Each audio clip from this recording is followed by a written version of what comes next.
महायुतीतील अंतर्गत कलह आता विकोपाला पोहोचला आहे। भाजप बाटलेला पक्ष, भाजपाला फोडाफोडीशिवाय काहीही जमत नाही। राष्ट्रवादीच्या माणिकराव कोकाटे यांनी भाजपावर टीकास्त्र डागलाय। मागच्या विधानसभेच्या निवडणुकीमध्ये तुम्हाला तुमच्यापैकी तर मला वाटतं आडव्या फाट्यावरचं कोणी आहे की नाही मला माहित नाही। आडव्या फाट्यावरती मी घोषणा केली होती, हे पुढच्या नगरपालिकेच्या निवडणुकीला पक्ष बदलल्याशिवाय राहणार नाही। बदलला की नाही पक्ष? आणि आता तुम्हाला सांगून ठेवतो, परत लिहून ठेवा, पुढच्या विधानसभेला हे त्या पक्षात राहणार नाही। त्यासाठी इकडून तिकडे दारोदार फिरणारी माणसं आहेत, हे स्वतःसाठी सगळं पाहतात, लोकांसाठी यांना काहीच घेणं नाही।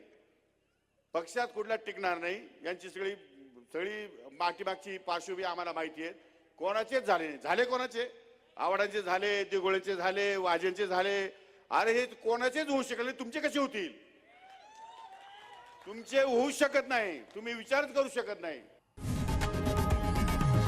लोकशाही मराठी ऐका, पहा, जागरूक रहा।